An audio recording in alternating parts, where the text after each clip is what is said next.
Në kishën shpëtimtarit të shenjtë në Prizren u kremtua tempulli dhe lavdia e qytetit të Prizrenit, ku mblodhen shumë besimtar nga të gjitha anët e Kosovës, por edhe nga Serbia. Në atriumin e kishës u organizua një program artistik në kuadër të ngjarjes ditët e shpëtimit në Prizren. Liturgjia u shërbye nga igumeni i manastirit të kryengjëve të shenjtë Mihajlo, i cili në predikimin e tij pas liturgjisë theksoi se vetë prania në Kosovë është mënyra më e mirë për të lavdëruar Zotin. Kjo është e jona dhe askush nuk mund ta heq, tha igumeni Mihajlo. Në ndërtesën e Prillush, ku deri vonë ndodhej posta e Serbisë, është vendosur një tabelë postës së Kosovës dhe përpara ndërtesës u shfaqen Policia e Kosovës, një automjet i postës së Kosovës dhe një numër i caktuar njerëzsh që supozohet që janë punëtorë, konfirmoi për Kosova Online kryetari i komunës së Vučitrnës Milan Kostić. Ai vëren se në hyrjet e fshatit ka 2 patrullat e forcave speciale dhe theksoi se kjo po ndodh në festën e madhe serbe, dita e shpëtimit, dhe se është bërë qëllimisht pikërisht në kohën kur njerëzit po dilnin nga kisha për të parë demonstrimin e forcës.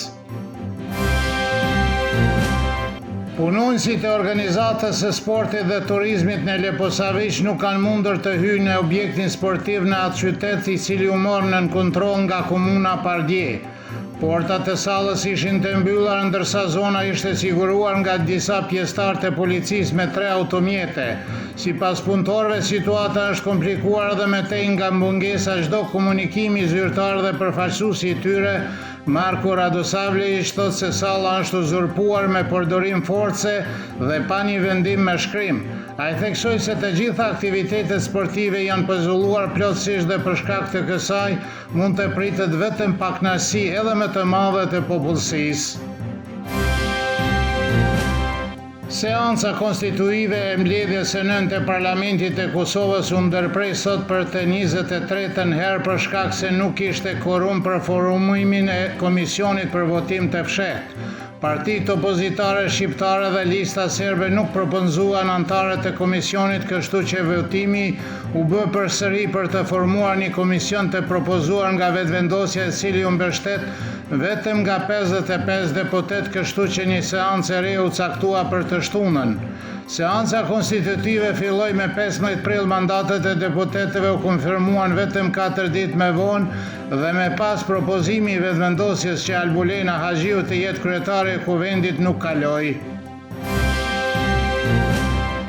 Afaristët në Kosovë mbajtën një protestë paralajmëruar kundër vendimit të zyrës rregullatore për energji, e cila parashikon daljen e detyrueshme të kompanive në tregun e lirë të energjisë elektrike. Në hyrjet e Prishtinës nga drejtimi i Veternikut, përfaqësuesit e kompanive parkuan kamionet e tyre në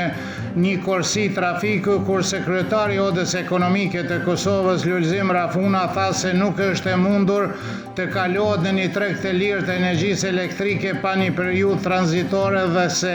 Oda do të qëndron pranë biznesmenëve, sepse ky vendim do të çonte në një rritje të çmimeve të produkteve dhe shërbimeve, por edhe një ulje të prodhimit. Kryeministri i Kosovës në mandatin teknik Albin Kurti tha se Serbia ka rritur praninë e ushtrisë pranvijës administrative me Kosovën dhe se kjo është një përgjigje ndaj stërvitjes ushtarake Defender Europa 25, në të cilën FSK-ja po merr pjesë me gati 1000 ushtar. Në seancën e qeverisë, Kurti reagoi ndaj protestës së sotme nga disa kompani të Kosovës që për shkak të liberalizimit të tregut të energjisë elektrike ku po bllokojnë qasjet drejt Prishtinës, duke thënë se koha barrikadeve ka mbaruar dhe se vendimi për të hyrë në tregun e hapur prek vetëm 1% të gjitha kompanive në Kosovë. Ministri i Mbrojtjes i Kosovës në mandatin teknik Ejub Maqedonci vlerësoi se deklarata e tij se kërcënimet nga Serbia janë reale nuk është lajm i ri dhe se mori publicitet të tepruar në një përpjekje për të larguar vëmendjen nga stërvitja Defender Europa 25. Akterë të ndryshëm në Kosovë ka nisur një fushat të gjerë në portale dhe rrjetet të ndryshme sociale rreth deklaratës ime një muaj nutshë mbi vendosjen e njësive ushtarake serbe të marrë nga një intervistë 30 minutëshe e dominuar nga stërvitja Defender Europe 25, tha ai në një postim në Facebook. Maqedonci gjithashtu deklaroi se ka thënë të njëjtën përgjigje për çdo pyetje në lidhje me vendosjen e ushtrisë serbe për 2 vjet me radhë.